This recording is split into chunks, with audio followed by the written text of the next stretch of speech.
All right. Well, thank you all for joining me here this lovely, lovely Thursday morning. My name is Ken Lasko. I am here to talk to you about Lync 2013 Enterprise Voice Best Practices.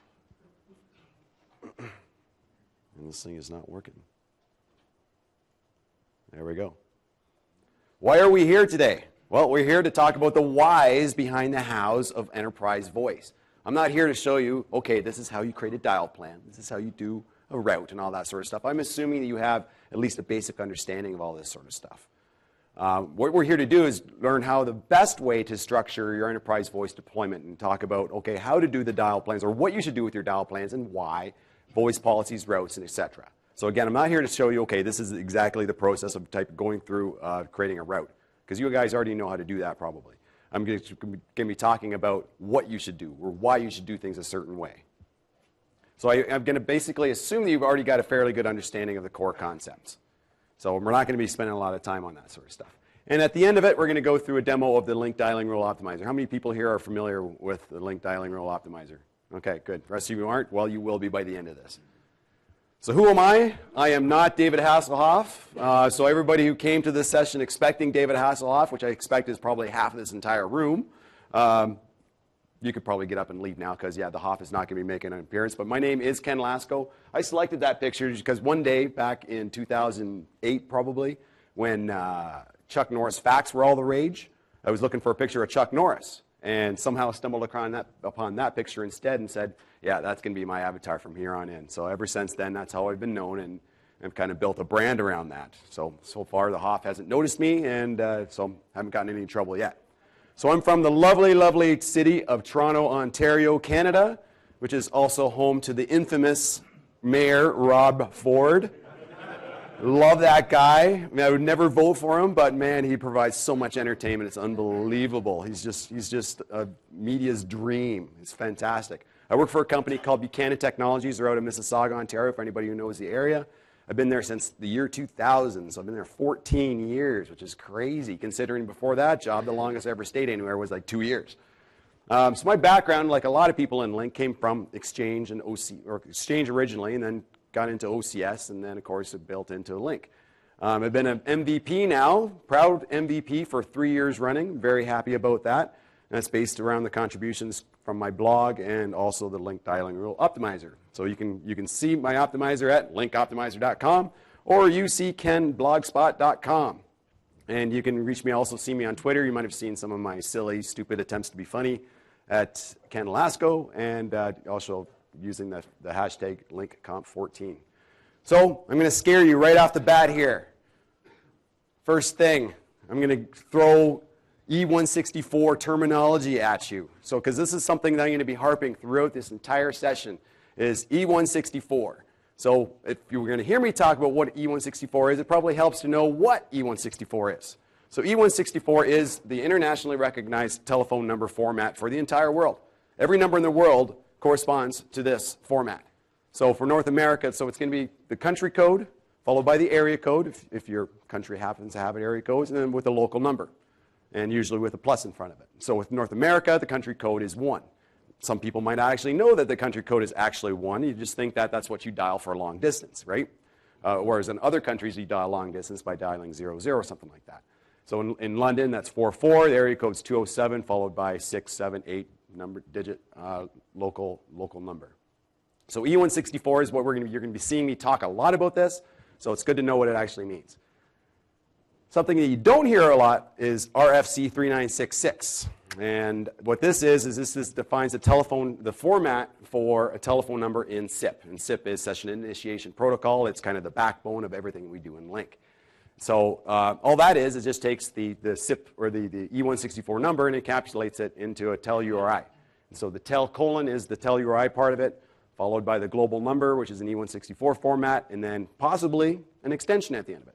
So just understand those two concepts. So technically, when we're talking about putting in phone numbers in Lync, we're saying, well, we should be formatting it to RFC 3966, whereas your phone numbers in Active Directory will be formatted to E164. But you know what? We're just going to call everything E164 because it's a lot simpler. I'm not that anal. So, and another thing that we want to make sure that you're at least a little bit familiar with is regular expressions. So regular expressions is just one ridiculously complex, convoluted, and very powerful language for doing pattern matching. So Lync uses this for routing, for normalization, all that sort of stuff. You can do an amazing number of things a lot of tricks you can do to do normalization and routing and stuff like that. So I'm not going to go through all of these, but these are the sort of things you're going to see the most often in a Lync dialing rule.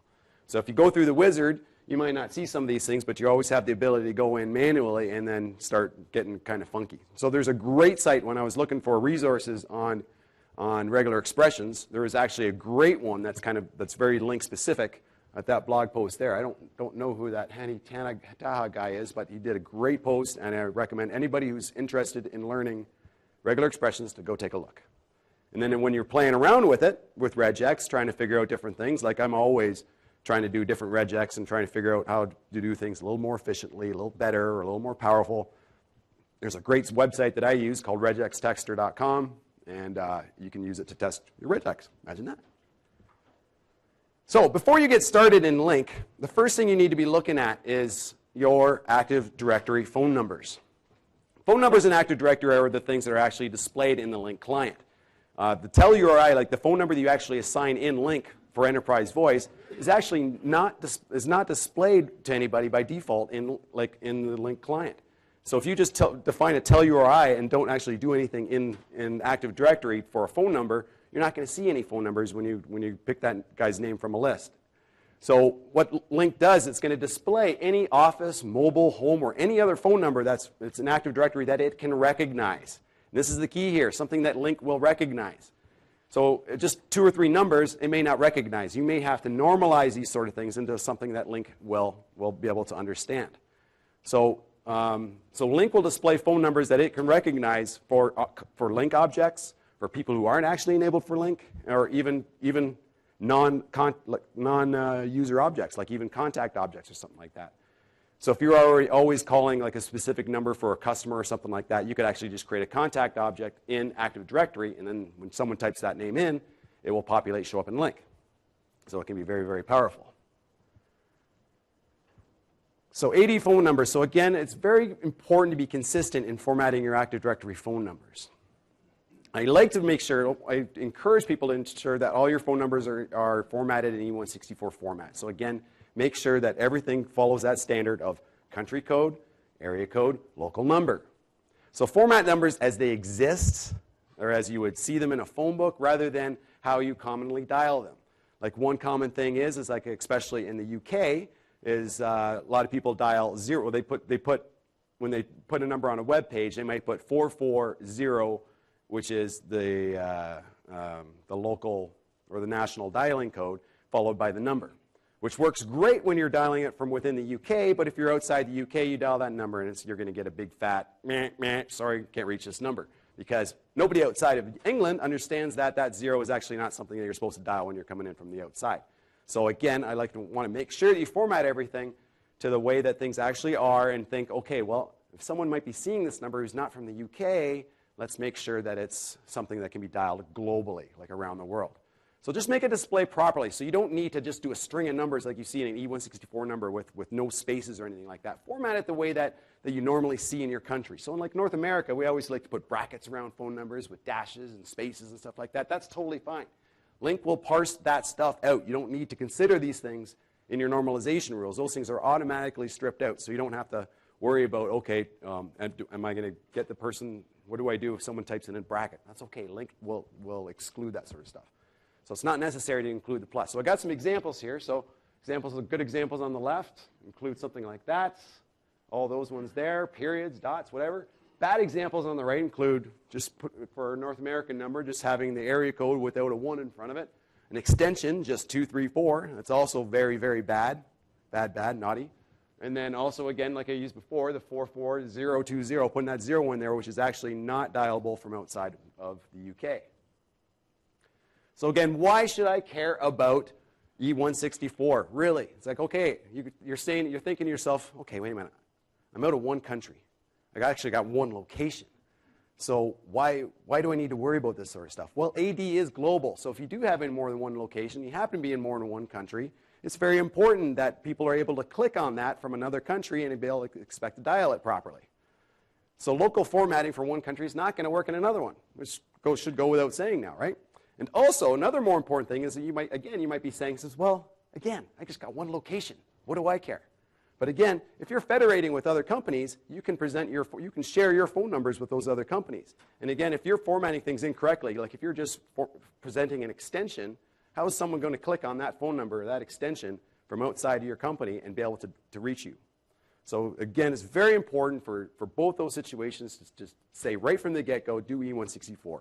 You do that, it's going to make your life a lot simpler. Because I've seen too many cases, especially on the TechNet forums, and people who contact me, like they're starting off down the wrong path right away. They start off, they said, okay, well, we're trying to do this, and then we're running into this little issue down the road. And I said, well, you know what, if you just start it off, just go back to the beginning and do it right, and then you won't be having these issues. And the thing is, people just start, they just keep digging, and it just gets worse and worse and worse. And the thing is, like, I could probably tell you this till the dogs come home, but until you actually experience it yourself, you may not believe me, right? So again, let's give an example here. So here's my famous David Hasselhoff. People have been actually forwarding me David Hasselhoff videos for the past couple of days, and some of them are absolutely fantastic. It's great. I love this guy. So he's on his trusty phone. And again, look what he does. What happens when he's presented a phone number from another company for a guy in England, and they put the 0 in front of there. So he's dialing that number, and he's going to be very upset. And he's going to turn into somebody else, apparently. Okay, so AD phone number normalization. So you're thinking, okay, great. Yes, I do. I understand I got a mess in my Active Directory, and I don't want to fix it, or I'm not allowed to fix it. It's too big of a job. Well, you know what? You don't actually have to go in and start fixing every single phone number if you don't want to. You can use a file that's called the company phone number normalization rules.txt. Very, very nice name that flows off the tongue and very easy to remember. And you find that, well, you might not actually find it. It's just a text file you would create in the web services directory that's going to be on your share for your front-end pool. And so what Lync does is that actually parses that. So it's going to have some regular expressions in there, and it's going to parse that and say, okay, whenever it finds a phone number in Active Directory that matches that regular expression, you can make it format to E164, and then that's what's get written into the address book. So that when a client pulls it up, or a Lync client pulls it up and might see 234, but then when it clicks it, Lync will actually dial the full E164 number that you put into the file there. So again, you use regex patterns to ensure that all your phone numbers are readable. Lync is very good at this. Once it redoes the address book, it'll tell you there are still these many numbers that are unreadable. Like there's another text file that shows here's all the numbers that I'm still not able to read. So you're able to play around with your regex or add new ones as the different situations you have to make things all work. So there's a couple examples. Like every company I ever go to, the first thing I generally do, even before I even look at their Active Directory, is just put in a couple of generic regex expressions into that file and then take it from there. All right, so I did say I wasn't going to talk about Lync core concepts of enterprise voice. I figured that you guys hopefully understand some of these things. Everybody have like a basic understanding of what these different things are? There's some people in here that don't. A lot of people who don't have understand exactly what these things mean. Well, I'll give you a quick, really super fast rundown on all this. So a dial plan. This is the thing that takes your user numbers and formats them for dialing. So this is the place where anybody who dials a phone number, whatever format they like to dial it in, this is where Lync takes it and is supposed to put it into what format? Yeah, exactly, E164 format. All the time. All right, so the voice policy, this is the place where your calling rights are defined. So voice policies are assigned to users, they're assigned to sites, or they're assigned globally. So this is where your call features, like if you're able to do call forwarding or use different features, and also am I able to make local calls, long distance calls, or international calls. All this is done through here. Voice routes, should be obvious. This defines, okay, the specific path the call is going to take to the PSTN. So there's a regex expression within there, and then if a call is coming through, again, formatted as E164, matches that specific expression, then it's going to route out the gateways that you've defined. And the PSTN usages are the links between voice policies and voice routes. They're just objects that is just purely like just the glue holding it all together. So I'll show you what those are a little bit later. And then trunk translation rules, these are things that a lot of people, I don't know why, they seem to forget that these are there. And they get themselves into, again, bad situations that I'll talk about a little bit later. So decisions, decisions, decisions. What do I do with all this? Because Lync gives you a big, wide open playing field. There's many different ways you can do things. So it's awesome for some people because it's like, oh, wait, okay. All right, I'm going to start thinking about this. But then other people look at the blank slate and go, okay. And that's the way I was. I was looking at this going, I have no idea what to do with all this. Like Microsoft's got all the documentation in the world about, okay, this is how you're supposed to do it, but I didn't know why, right? So I followed through the labs that they would give you in the Ignite sessions and things like that, and then trying to figure out, okay, well, why are we doing things like this? Why am I putting this route into this PSTN usage and formatting things this way? And is there a better way to do it? So you got to think about what kind of deployment you're going to do before you start getting into the nitty-gritty details. So when I put that up there, when I think about it now, it's actually kind of silly. So do you want it simple or complex? Do you want to make it easy or do you want to make it hard for yourself? So obviously everybody's going to say, I want to make it easy. But there's going to be reasons why you're going to want to make things a little bit more difficult for yourself at the beginning that actually makes your life a lot simpler in the long term.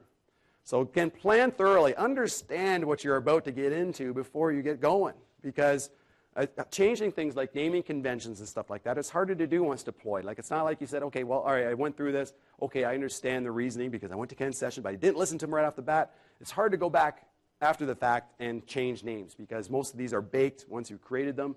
And to redo them, you have to either delete them or create a new one, and things can break. So it's best just do it right the first time.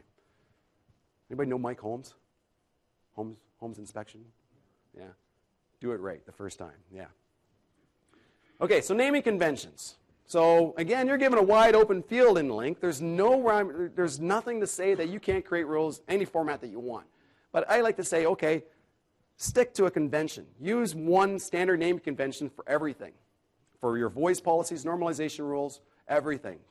I see too many places that use all these long-winded names that don't really match up to anything, and it becomes very, very hard. Like a lot of times I spend like a day or two just going through the different routes and stuff like that, and the dial plans, just trying to make head or tails of what they've done. So you make that job a little bit easier by just starting with a standard naming convention. Use that same convention for everything, for your voice policies, for your normalization rules, for your PSTN usages, everything. So it makes things a lot easier because you can start doing scripting. So if you're not a PowerShell scripter, well, by the end of this, you'll probably think maybe you should try it just a little bit. So if everything follows a standard naming convention, it makes it a lot easier to script, and also makes it easier to search. Like if you say, okay, I need to do modifications to all my local voice policies. Okay, well, you type in local, and everything's going to pop up, be a lot simpler. And so consider breaking things down by country. Like if you're a multinational corporation, consider breaking things down by country, state, and call class. So again, it's easier to sort these out and be able to see where things are supposed to be. And so avoid spaces and overly long names because, again, if you're doing this stuff in PowerShell, this is all stuff you're going to have to type, right? And if you're like me, and if you use spaces at all, you always, half the time you forget, oh, I better put quotes around that because then the command didn't work.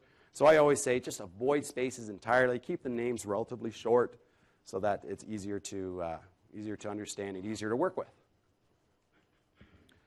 All right, so the overall complexity is going to really depend on your goals.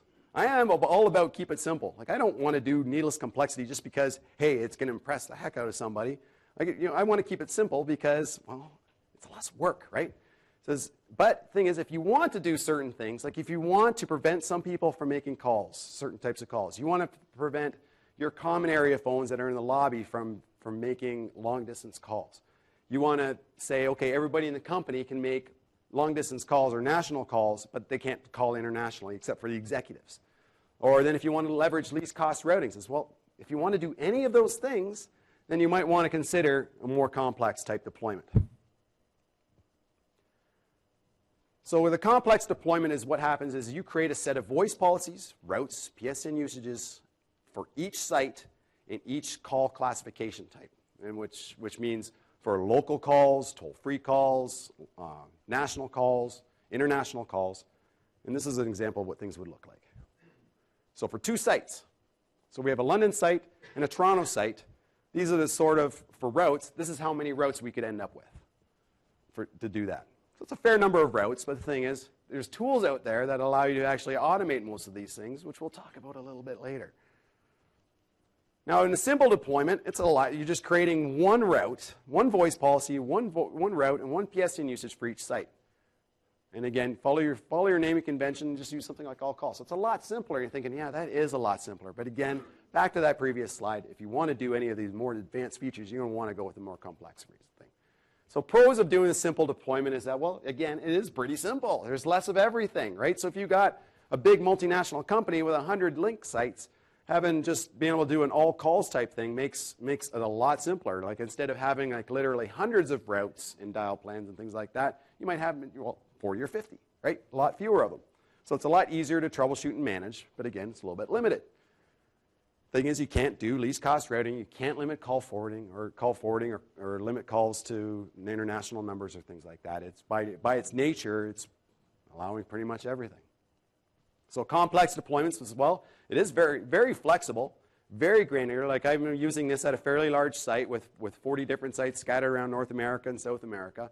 And while it is a lot of routes, it gives us an incredible amount of control. We're able to say, okay, internal calls, we want to route to this gateway, but then if it's going to be going out to the PSTN, let's route it out that gateway. But international calls, we want to use this one. So it gives you a lot of power. But the thing is, it is complicated, right? It's very easy to kind of get lost in the details here because there are many routes and PSTN usages, and it can be difficult to troubleshoot, especially when we get into some more of the advanced things that we'll talk about later. So dial plan best practices. Always, always, always. You're going to hear me harp about this all the time. I'm going to just hammer it into people. Always use E164 format. So just consider every single way that people like to dial their phone numbers, and then make sure that the end result is an E164 format number. So if people like to dial, like in North America, depending on where you are, you could dial just 7 digits or 10 digits for local numbers. But what we're going to do with every one of those cases is to make sure we normalize that to +1 area code and local number in every single case. And UK users, they'll just dial 7 digits. They'll put a 0 in front of it for local calls or national numbers, and then 00 for international. So again, let them type that stuff. So if they're used to typing 00 for international, let them do it. But then make sure you strip that out and put it to plus whatever it is that it's going to. Okay? So best practices, I always like to say, if you can, just use one dial plan. Because again, what a dial plan is, it's for normalizing phone numbers. So the fewer of these, the better. Like in our company, we do have just one global dial plan. So it makes it a lot simpler because whenever we have to make a change or add more extension ranges or something like that, it's just one place we got to do it. The thing is, if you have different countries or different dialing patterns, so again, one location might like to dial 7 digits, but the other one needs to dial 10 digits, stuff like that. You could use site-level dial plans. So you assign that to the Lync site, and then every user that is assigned to that site automatically gets that dial plan. And then you get down to the user-level dial plans, where none of those apply. And so you can use these if you have users in different countries with no Lync deployment. So let's say you've got a North American Lync deployment with SIP trunk for all your calls. You have a branch site in London, England. They don't have any PSTN connectivity. There's 2 or 3 people, and they just use the North American deployment for all their calls. So rather than teaching them how to dial phone numbers in the North American format, we can just create a dial plan that matches up to the UK way of things, which again normalizes everything to E164, which is fine for us, and then routes out the North American gateway. And then they're already prepared so that at some point in the future you add a Lync deployment in London, then you can very easily you've got the dial plan there already, the user level dial plan, you just need to glom that onto the new site, and away you go. So again, resist the temptation to not normalize PBX-bound extensions. So if your Lync deployment is going to be talking to a PBX, and a lot of them are, you don't see a lot of just greenfield Lync deployments. A lot of times people are talking to existing PBXs because, well, they're just getting started and they're not sure the whole Lync thing, and this is a great way to get going. So you get a few people who are on Lync, and you got a SIP connection or a gateway connection to your PBX, and you want people to be able to dial extensions. So if the guy's extension is 2345, you want to get it there to the other side is 2345. Your first thing you might think is, I'm going to create a normalization rule that's just going to normalize 2345. and it's going to send it on to the PBX. That makes sense, right? Why do I need to normalize that to E164, right? So you're thinking I'm already backtracking on my E164 mantra? No, I'm not. No, we always want to normalize E164. So we take it from 2, 3, 4, 5, spread it out to the E164 format, and then once it gets to the gateway or to the PBX, we strip it back down to 2, 3, 4, 5. Sounds like a lot of work. I'll tell you why that is, why we want to do it like that. So order your normalization rules from the most specific to the least. So it's no good if you have just like an all-encompassing normalization rule for national, and you put it above your local one. Because you know what? No matter what number you dial, like if the national one is all-encompassing, that local one will never fire. So you want to put the ones that are most specific, the ones that deal with the most specific circumstances up top, and then put the more general ones, like so go local, national, then international, usually. And again, so most normalization rules are going to be the same countrywide, right? So you don't need to say, for your national dialing rule, you don't need to say UK, London, national, and have another one for UK, Perth, national, because they're exactly the same. Just use the same one. And again, don't worry about access, PBX access codes like 9 and things like that in your normalization rules. I see this a lot again because people think, I need to send a 9 to my PBX before I do this, so I'm going to make people dial the 9 in Lync, so that gets normalized into there, which again is not an E164 phone number anymore. Like if you start off with 91, 91 is, oh geez, I knew what this was. 91 is India, right? So if you put 91 in there, if someone else is trying to dial that number from outside, right, via Lync Federation, they're going to be dialing India. And they're scratching their heads wondering why they're not talking to you. So don't do this in a normalization rule. Just ignore it entirely, but just use the external access prefix instead. So what's the external access prefix? So you might notice this in your dial plan.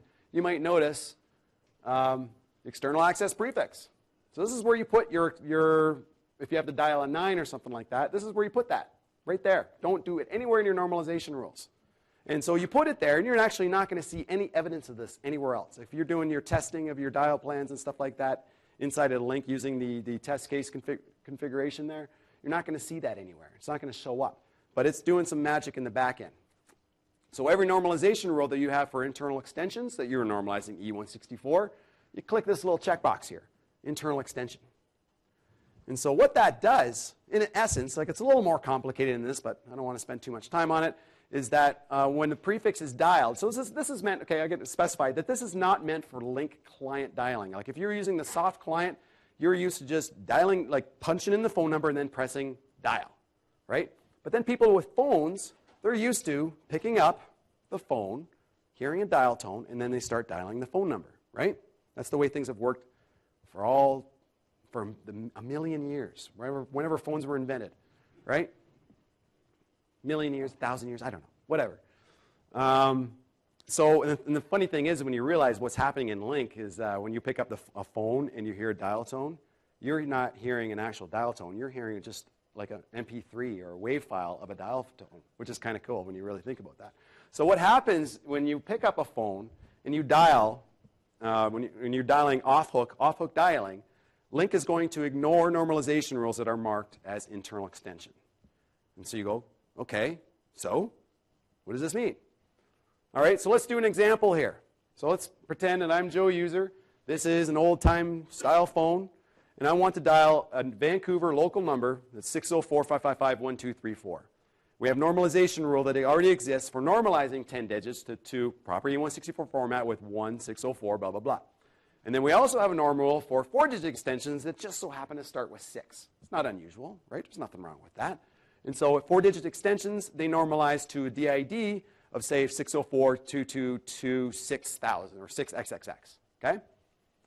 So there we go. David Hasselhoff with his wonderful, trendy sweatband there picks up his phone, and he dials. He dials that number. He starts dialing. He's slow. He's sweaty because he's been working out, playing tennis or whatever he was doing there. So he starts typing in 6045. Now, without the external access prefix defined, what happens? Lync sees that. He says, oh, I have a normalization rule for this. Fantastic. I'm going to normalize this to 1604-222-6045, and then makes the call. And then, of course, David Hasselhoff is now upset again. and his phone call didn't go to where he wanted it to go. So with the external access prefix and the internal extension thing checked off there, what happens when you dial this in exactly the same circumstance? So he starts dialing 9, and then 604-555-1234, and then again, because it started off with a 9, Lync sees this and says, okay, I'm going to think anything that's marked with internal extension, I'm not going to fire off. I'm just going to ignore those, and so it lets him complete that number, and the call goes through as it's supposed to, and he is a happy, happy man. Again, that looks nothing like David Hasselhoff. Okay, so you understand that? Is that clear to everybody? So that's where you put your, and the thing is, in the Lync, so if you want to tell people to go ahead and in the Lync client and dial 9, it's fine. It'll let you do that. So you can still use the Lync client if people are used to dialing 9, 604, blah, blah, blah, blah, blah. Go right ahead. But you'll notice that Lync will, again, normalize it. Without you having a specific normalization rule that includes a 9, it will actually go in there and strip it out, present the E164 number, and go away. So here's a couple of dial plan examples here. Here's one you would see for North America. It gets relatively specific. If we want to say, all right, we want to make sure that the person is dialing a valid North American telephone number. So every area code, so we got the 1 with a question mark after it, and the question mark means that, well, okay, maybe you don't have to dial a 1. You can dial a 1 or not. Doesn't matter. And they'll still fire this rule. Then 2 to 9, because every area code in North America starts between 2 or 9. And I know this because I've checked them all. And then 2 digits, then followed again by the local number, which again starts with 2 to 9. You'll never see a local number that starts with 1 or 0. And then followed by 6 digits. And then the big capital \D plus means any non-digit. And then the small d plus means any digits. So it's going to basically, if you're dialing from Outlook, you got a bunch of contacts in Outlook, and with extensions defined in them, Lync will take that and it will actually essentially strip them out. Because again, dialing out to the PSTN and trying to dial extension to the PSTN doesn't work, right? You need to just send 11 digits or 10 digits or whatever. So the same sort of thing goes for service and international. We got different rules for that. So I'm not going to get too much detail on that because the next one is even worse. So for UK, there's much more specific rules. I didn't come up with these ones myself. I've only been to the, actually, you know what? I've never been to the UK. So I've never picked up a phone in the UK and dial it. This was provided for me by some guy who loves regex and loves dialing rules in the UK, more than me apparently, and gave me all this wonderful stuff.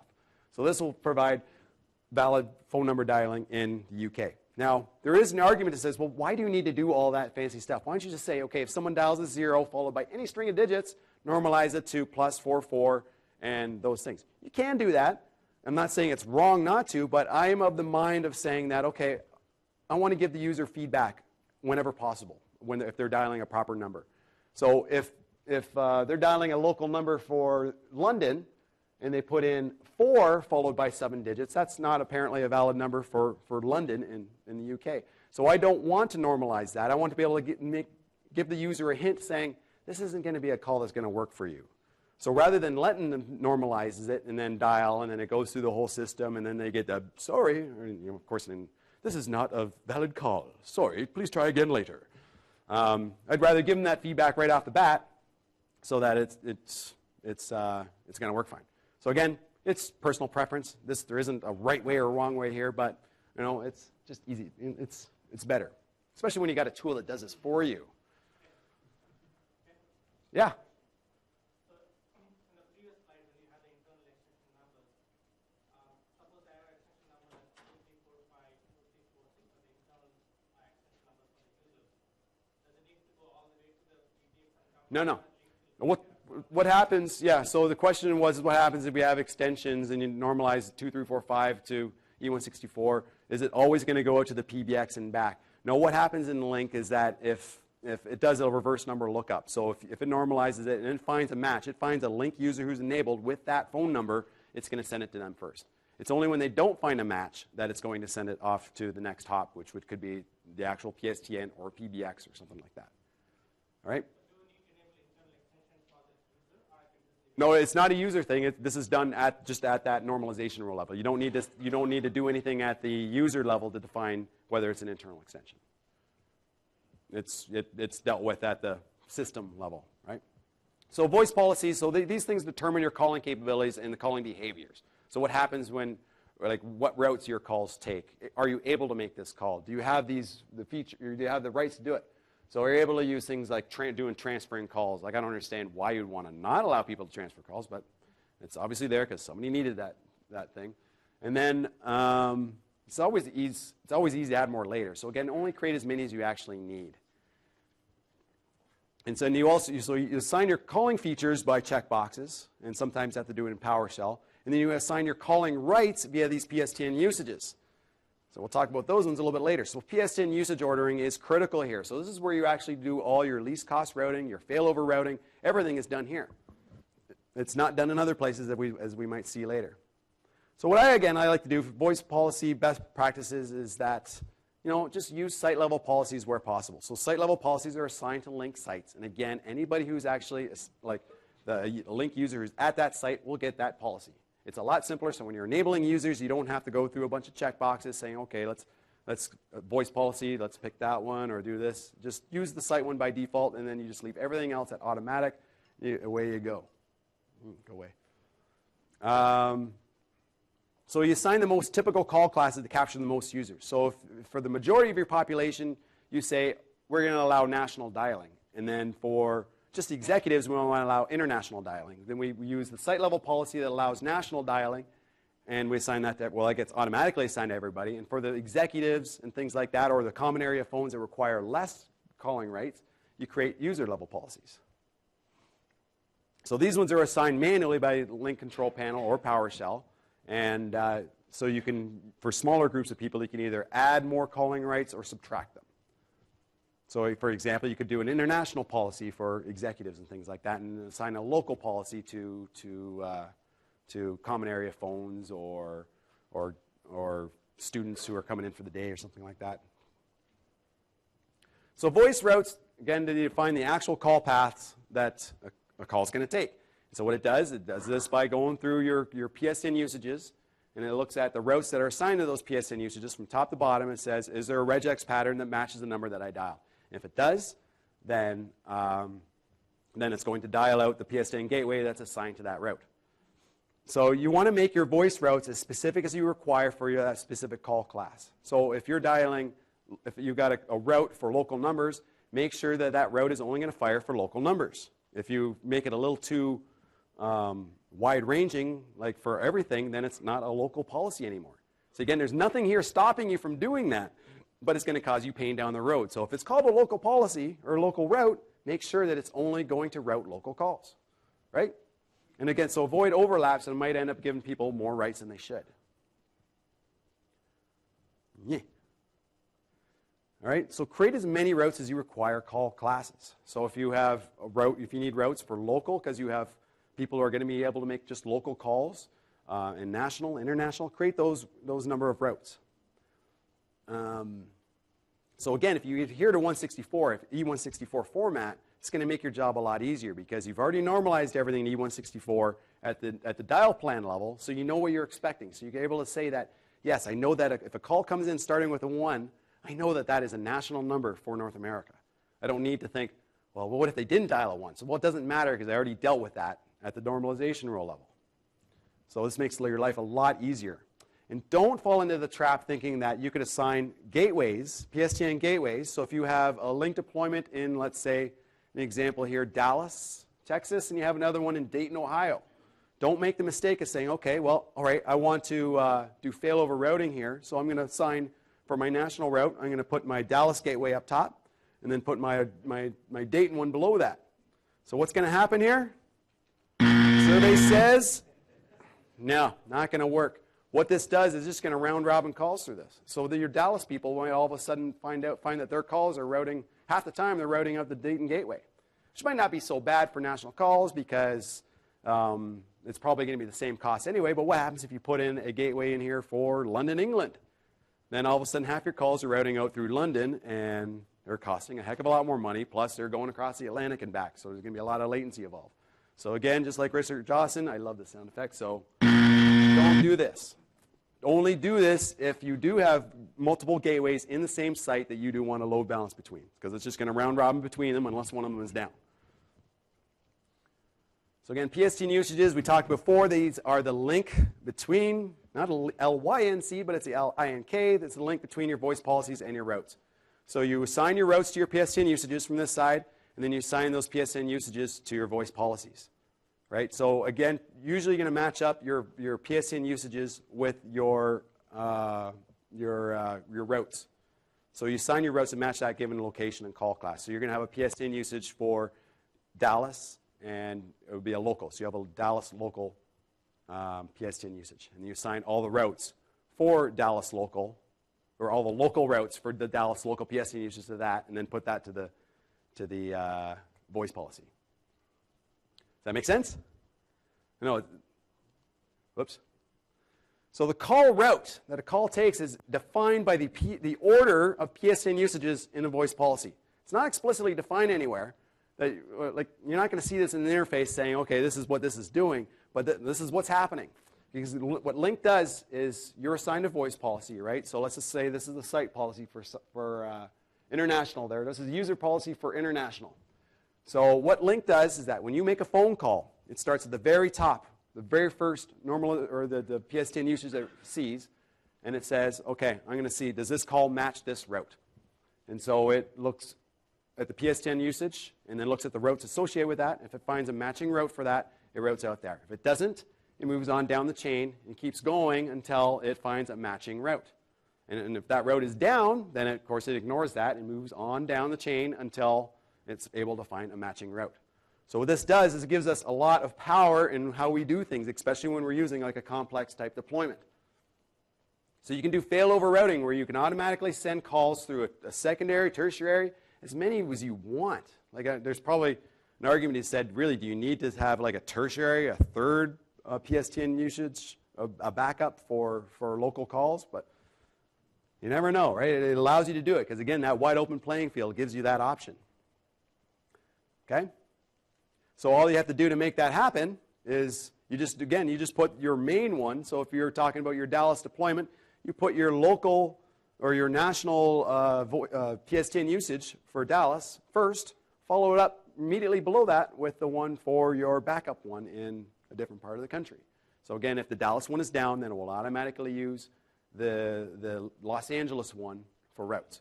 So you get failover routing this way. So it's very, very simple to set this up.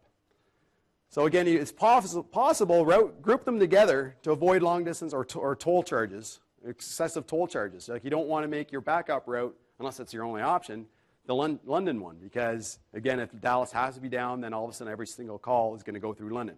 If you do have another option that's in the same country, obviously use that. So there's some examples of ordering for doing failover routing for deployment with sites, Lync sites in Toronto, Calgary, and London. So again, so if Toronto's down, then it's going to route Calgary, and then Calgary's down, then it's going to go out London Gateway. So again, ordering and selection is critical. And it goes to the route level after this. Your route creation is critical. That's why you want to make sure, if this is labeled as a local route, make sure it's only going to do local routing.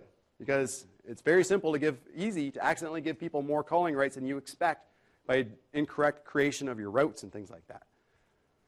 And it's also very easy to incur additional toll charges. Again, you accidentally put your London one above the Dallas one, and all of a sudden all your North America calls are going out as an international call via London. So least cost routing, you can also do this at the same time as you're doing failover routing. So again, it requires, you can't do least cost routing when you've got a simple routing type plan where you're just saying star.star, because you can't say, when you're not breaking out your calls via local, long distance and things like that, you're just saying take all calls and shove them that way. You can't do least cost routing. So you can't say local calls for Dallas go out this gateway, but if it's going to New York, go out that way gateway, or if it's going out London, go out that gateway, if you were just breaking everything down to just say everything. Because again, that first PSTN usage and route will always match unless it happens to be down. So you'll never get least cost routing out of there. So again, it's even more critical than failover routing. So here's an example with 3 sites again. We're using Vancouver, Toronto, and London. And this is the way I would order things to get least cost and failover routing all at the same time. So there's a couple of tips and tricks, a couple of things I like to follow to accomplish this, is you group your PSTN usages for local and national together at the top. Put them up top. right? Keep all the international ones further down the chain. And then put all your, put your out-of-country PSEN usages below your national ones for your in-country ones. So out of country, put them below all your in-country ones. And the reason for that is you want to put your more frequently called ones up top, because all this takes time to process, right? So every call that's made has got to start going through the chain until it finds a matching route. So it makes sense that whenever possible, put the most frequently called things, which is typically going to be local, right? Local numbers typically, or national numbers from that same site, put them towards the top so that so you're not doing unnecessary processing to get through to it.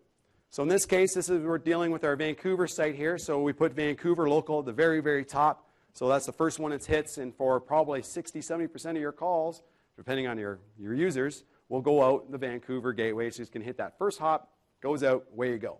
Toronto calls, it doesn't match the Vancouver local routes, and it goes down, hits Toronto one, routes out Toronto.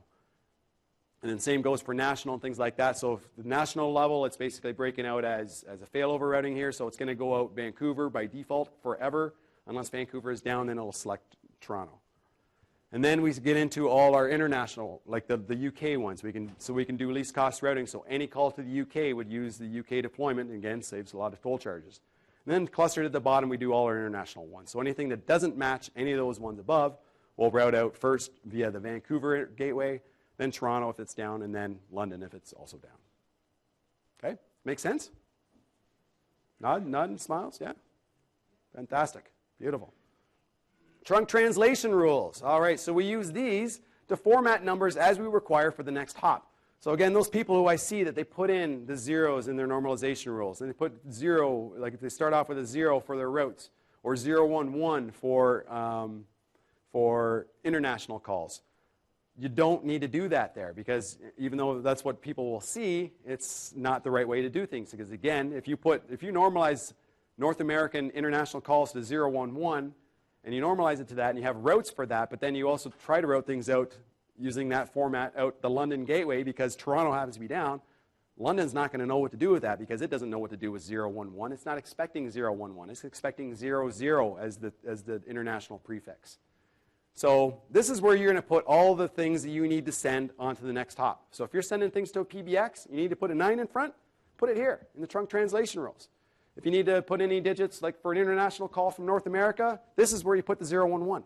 And again, if you're following E164 formatting, this is very simple to do. Like, you're going to know that anything that's a national number is going to start with a 1. You can guarantee that because you've already done all the legwork prior to make sure everything's formatted to E164. Anything that doesn't start with a 1 is, by definition, going to be an international call, and then you can append a 011 in front of that. Right? So it makes your life a lot simpler because you've already got down the chain here. So yes, question?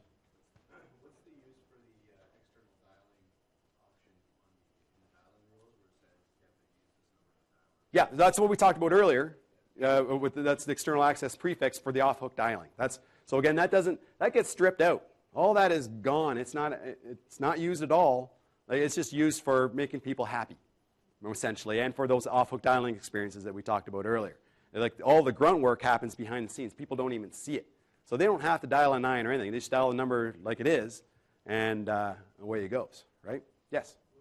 Would address book normalization rules supersede that? Yeah, and that's why you want to make those E164 too. If you put a 9 in those as well, it's going to, again, all hell's going to break loose, and it's not going to work right? So that's why everything needs to be E164, because then you start creating exceptions, and you have to go further down here. And then usually it comes back to going, okay, well, yeah, I can make it work this way, but then it comes back to those external people that you federate with, because Lync is the best thing about Lync is being able to federate. So if you're publishing your phone numbers to them and it's got a 9 in there, those people aren't going to be able to dial it. They're going to dial India, which we don't want to do.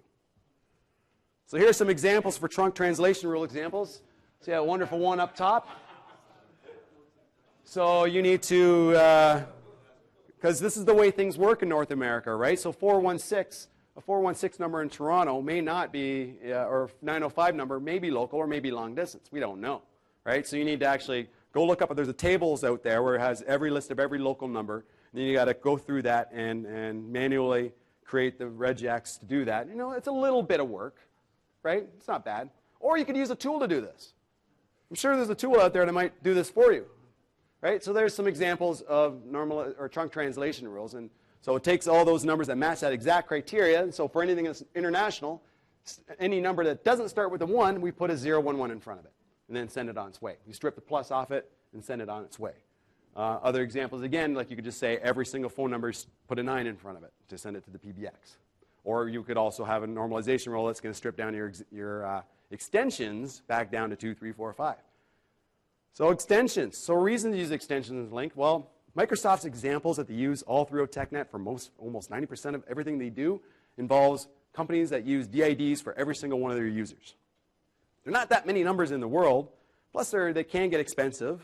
And some companies, or a lot of companies, like to just use extensions, right? So people might want to maintain this when they're moving over to Lync. They still want to make, people are used to dialing 234 for Bob or 376 for Susie or whatever, right? So you want to maintain that for people. So there's reasons why you need to use extensions inside of Lync.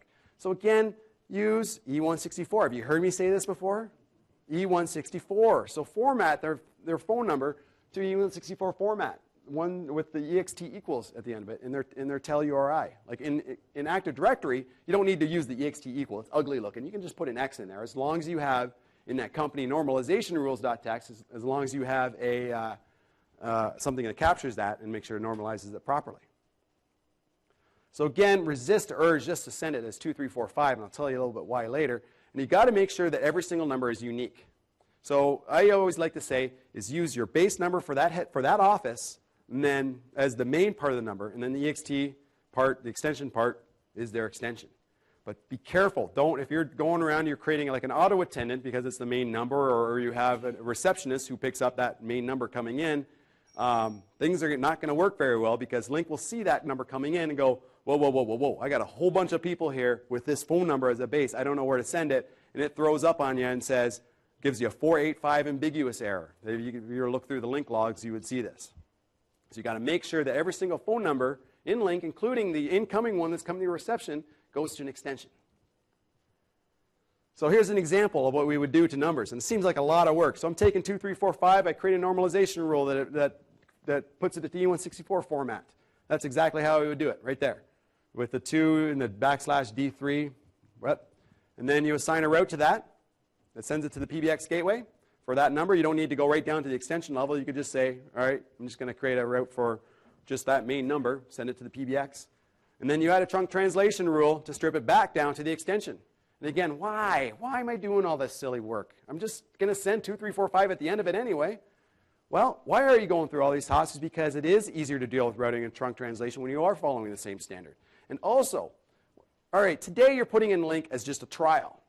Everybody's on the PBX. You put 2 or 3 people on Lync or a dozen people on Lync. And everything's going great. But then people start getting wind of how awesome Lync is, because this is why we're all here, because we all love Lync and think it's great.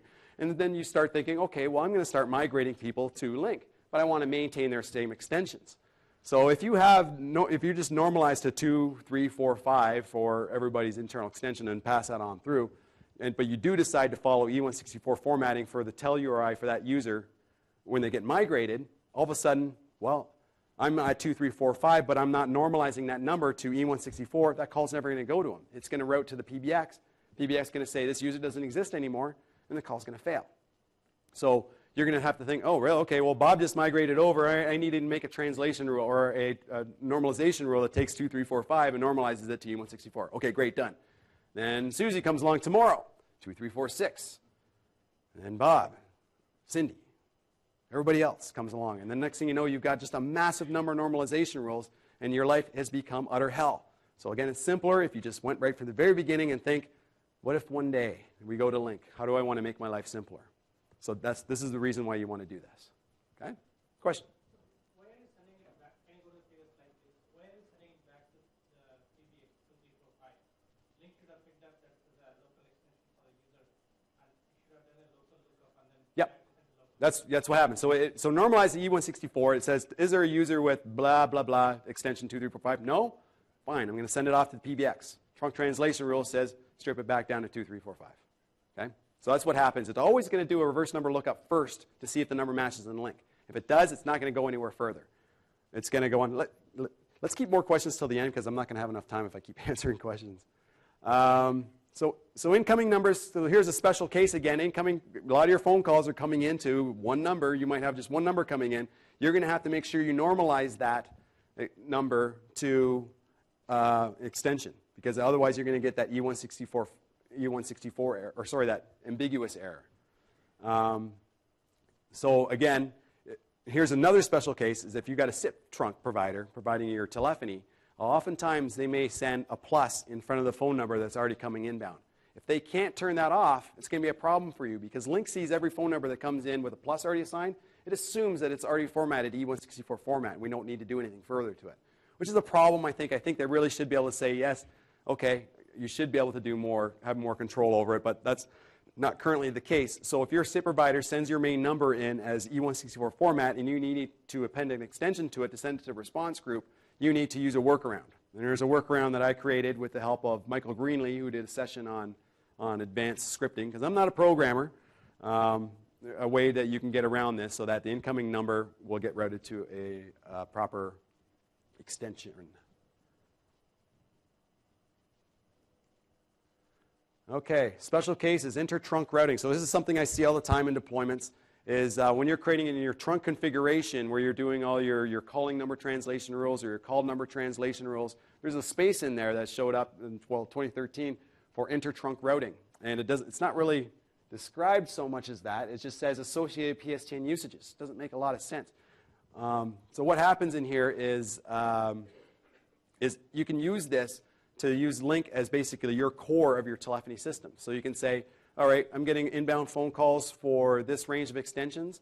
Just pass it off to this PBX without doing much in Lync or going out to another PBX. So it's a very powerful tool, but unless this is what you're specifically using it for, don't go into this. Don't put anything in there. Just leave it blank, because otherwise you might get into situations where things are going to start routing in ways that you're not expecting and get yourself in a bit of trouble. So unless you're specifically trying to set up inter-trunk routing using Lync as your core system, just don't bother putting anything in there. So we did create a specific need for routing stuff to a Mitel phone system. So we have all our phone numbers coming in, hitting Lync, but we got a specific range that goes to Mitel for legacy response or legacy call center stuff.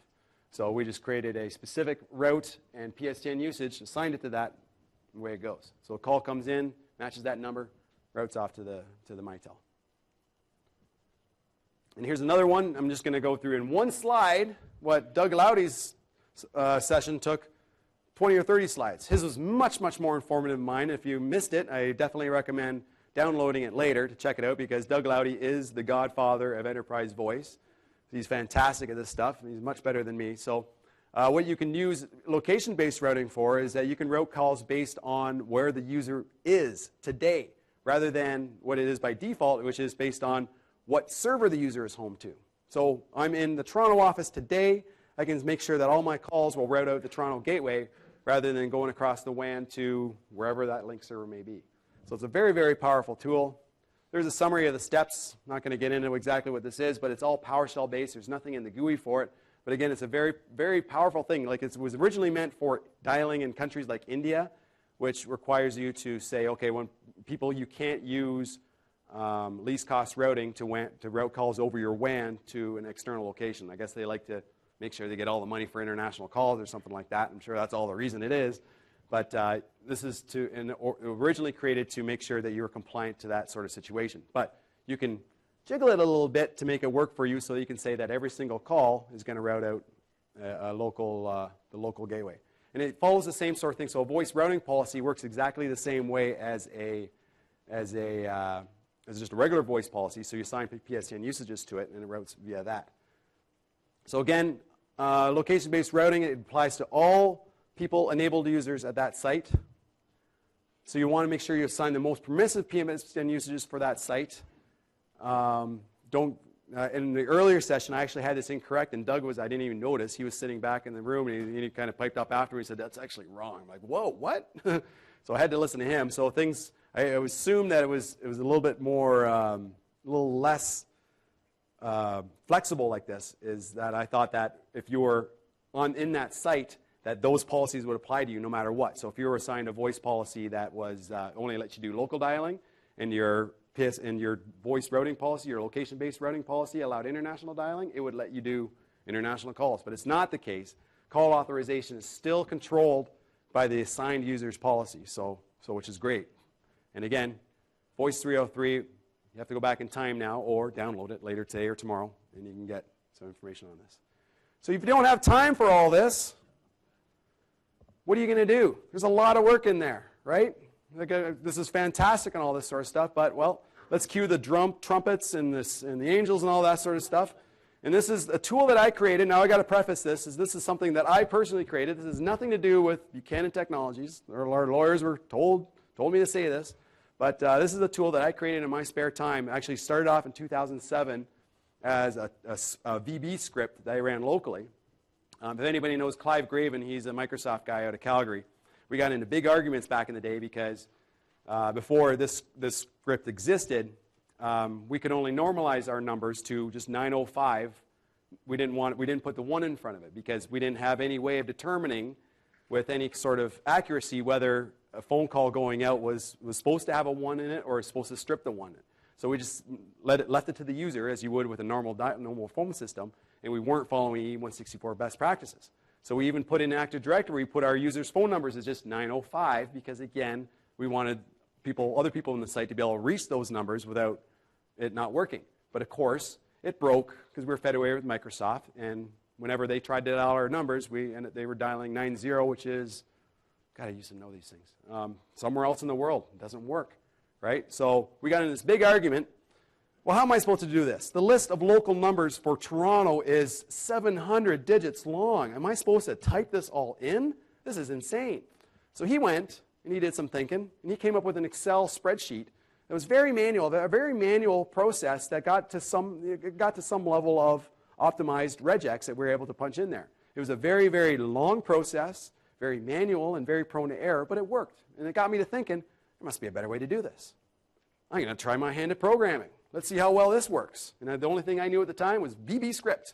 Still is one of the only things I know this time, because I'm not a programmer, but created a very small version of this and then kind of held it close to my chest because I realized this is pretty cool.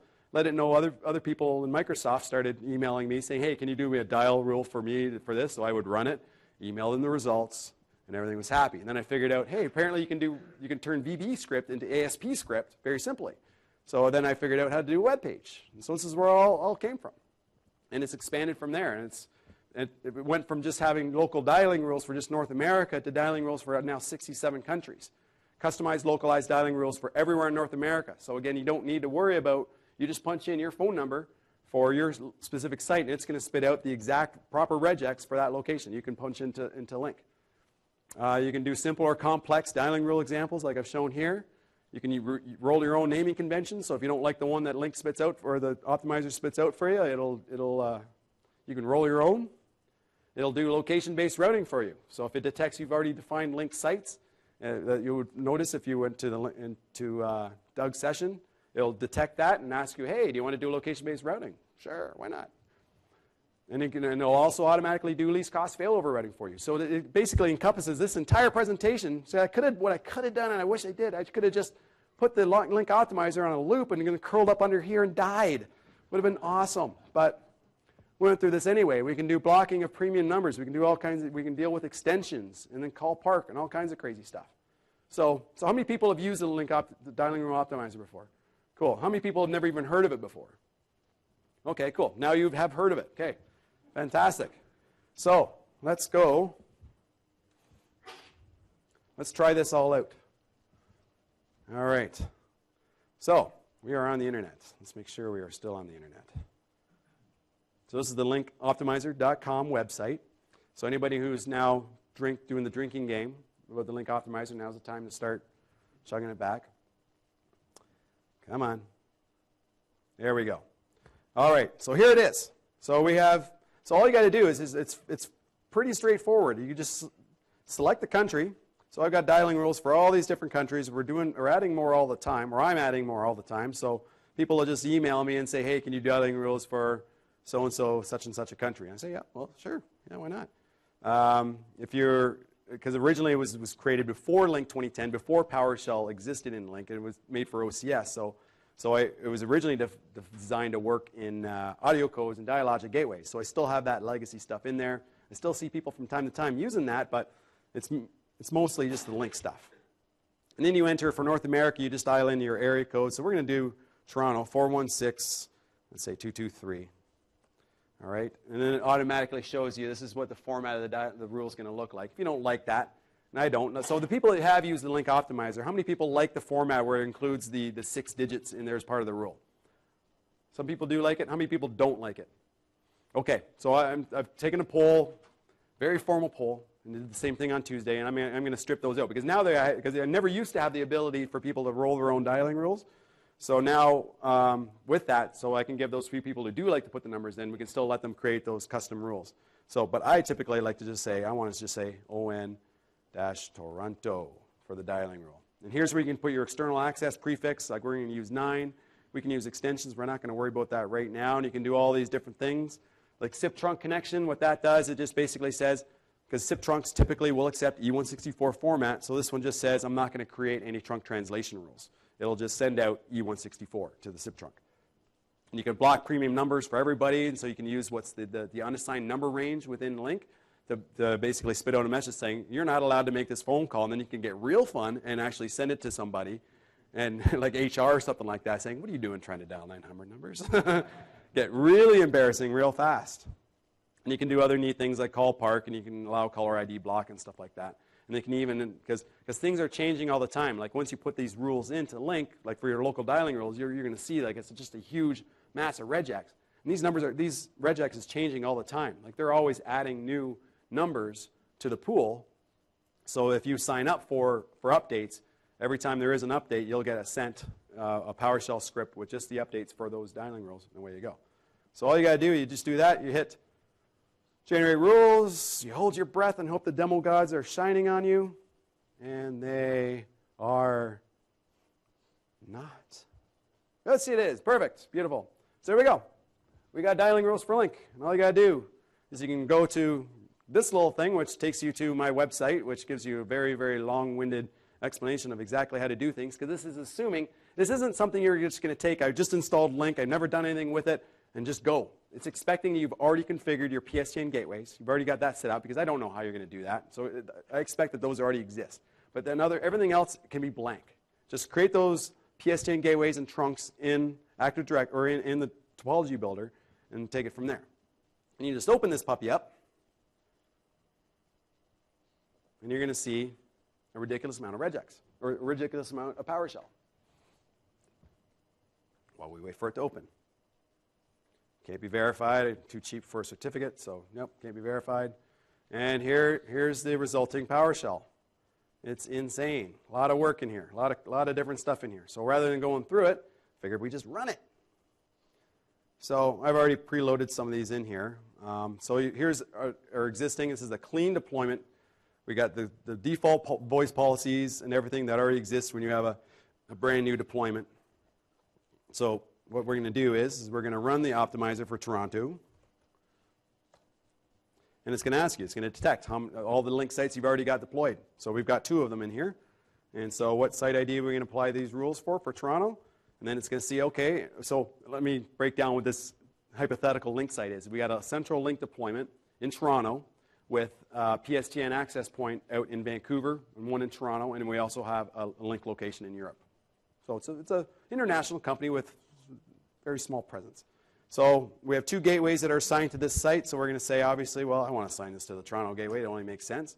And away it goes. Goes through this whole chain, creates all the voice policies, the dialing rules, trunk translation rules, and everything.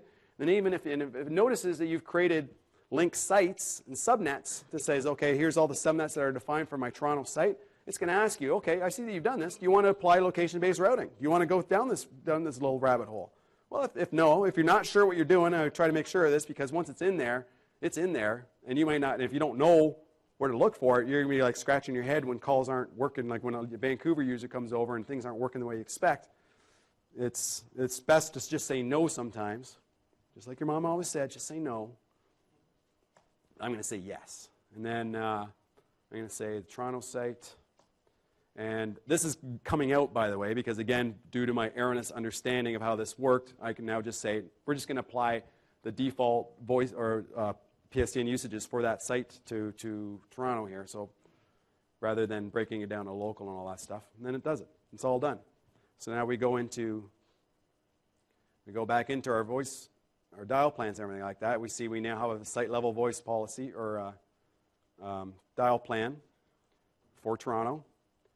We have voice policies. We create a site level voice policy for that you assigns to, again, everybody by default. But then if you've got certain people you want to assign international calling to, you do it through here. Right? So you assign them this policy. Then here's the routing. This is how it all works, right? So it puts local up first, then national. Premium numbers. So in this case, like we've actually broken out premium numbers. So if you don't want people to make premium number phone calls, all you got to do is just remove it. Then it's done. Simple. One place. But if you do want to allow them to make premium phone numbers, just leave that back in there. All right? So then we come back to it again, and we do the same thing once more for Vancouver.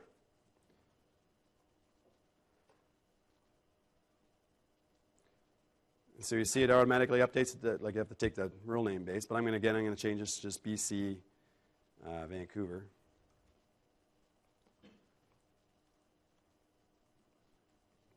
And we'll leave that same external access prefix in there. I didn't show that. And then we fire it off again. And this is interesting. I see a lot of people, they actually try to say, okay, I want my custom rule to be like this, and a dash. But then if you notice, oh, you know what, actually it doesn't update. Oh, that's why people don't. Oh, I get it. See, what it does here is that it actually, the rule is actually going to be NA-NA BC Vancouver. So I now throw up a warning that tells you that. But we're just going to do it as BC Vancouver. And fire it off. Okay, we're running out of time, so I'm going to just kind of skip forward a little bit here and just going to run the same thing for Vancouver. And so 1 for that site, 2 is the Vancouver gateway. And then ask you, it says, okay, I've seen you've already run this before. Do you want to do least cost routing for this site? And we're going to say, yeah, sure. So this is going to set up automatically the least cost routing for you. We're going to say no to that, finished, and we're going to do the same thing for London. And go to 2 for London. Least cost routing, yes. Now, and we're finished. Okay? And then what you do have to do again is that because the first site you created, the Toronto one, didn't have any sites or anything else to compare it to. You notice it didn't ask me if I want to do least cost routing. Well, you have to go back to the Toronto one and do this. Just run it again.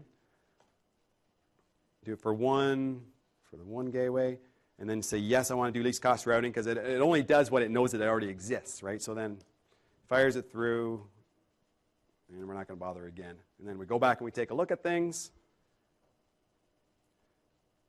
So we look at our voice policy for, again, let's look at the Toronto one now. So the Toronto International Voice Policy.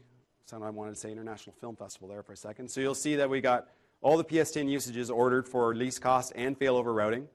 So it uses Toronto for local, then Vancouver. And then national, just like we discussed before, it all gets done for you automatically. You see down here, you'll see all the local ones for UK.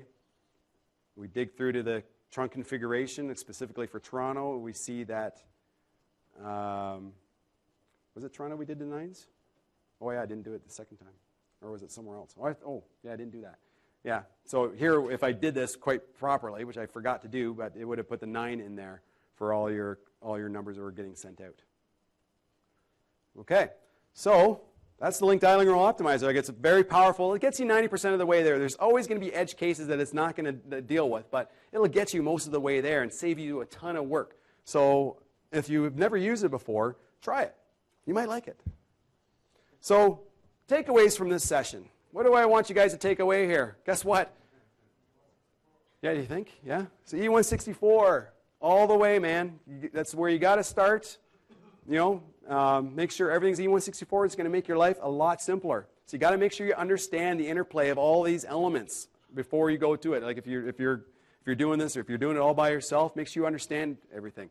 Read TechNet. Read blogs. There's lots of blogs out there. I humbly want to submit mine as one of those for learning enterprise voice type stuff. So, or if you don't have time for any of this, you can just use the Lync dialing rule optimizer. So again, thank you very, very much. Is there any questions? Okay, I do want to say one thing. Please do the evaluations. I know they've been haven't been a lot of people who've been doing evaluations. But the thing is, we use these, or Microsoft used these to determine the popularity of them or how good they are and whether I'm going to be invited back. So I would love to be invited back if you guys think I did a good job. And then, yeah, so let's do this. Thank you. There's a picture of a guy that's not the Hoff in there. They wouldn't let me use my Hoff picture for this, which has really upset me. So again, fill out these evaluations. You can win prizes, but again, it just helps. So give me feedback. I thrive on feedback, positive and negative. So any questions? Yes. Go up to the mic because I think they're micing all this. We can record this. But thanks for coming, guys. Enjoy the last day in Vegas. You say normalize everything to E164. Correct. How do you normalize surface numbers that are not regularly dialed as E164? Yeah. I didn't mention this then, but yeah, I don't normally normalize those to E164 because those aren't typically dialable outside of your own country. Like no one's going to be dialing 44999 from like North America for emergency, right? So I always just leave those as whatever they are. So for 999 for Europe or 911, 411 and all that sort of stuff, I just leave them as is. Do you need to add a plus before them or just... You don't have to. I guess if you want to be absolutely positively correct, you probably shouldn't because plus is supposed to mean E164, but I do. And then you just strip the plus just like along with everything else on the way out. Thanks. Yeah, you're welcome. Any other questions? Further to that, what the feature numbers such as 57 or 67, where you can block your caller ID or you Yep. report an additional call back to that care. Do you also normalize those? Yeah, well, you can. I actually just recently put, because I was running out of time, so I didn't want to talk about this, but there is a feature in the optimizer, and I took it out of the slides as well, where you can allow people to dial, because Lync in itself doesn't actually allow for this, but you can kind of fake it out.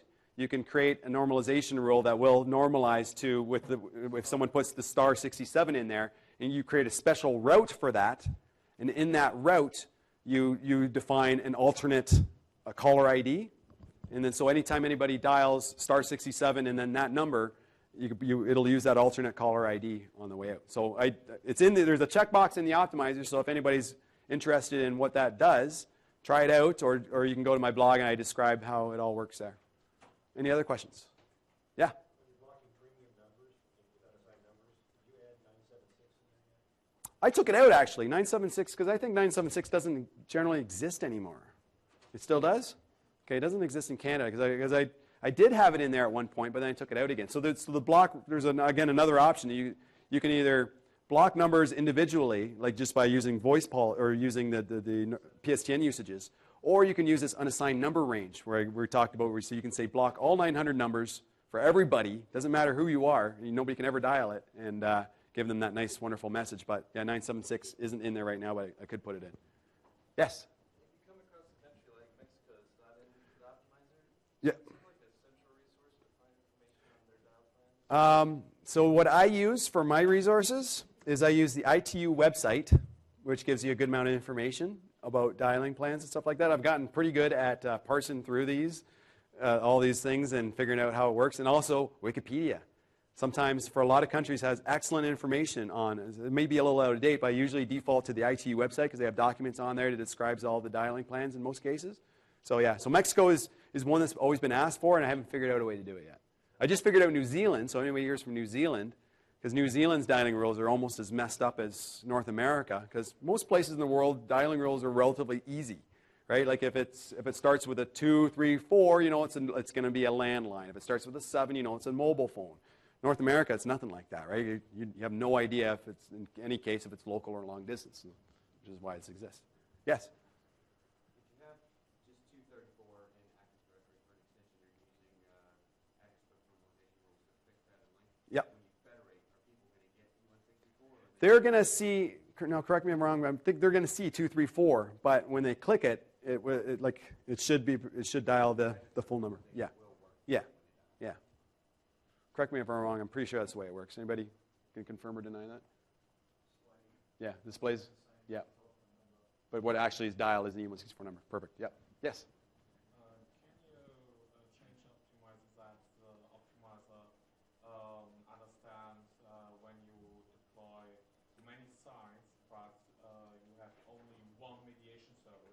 you have many PSTN and gateways. Yeah, it works for that, yeah. Today is Thank you, guys. Thanks, guys. If anybody else has any questions,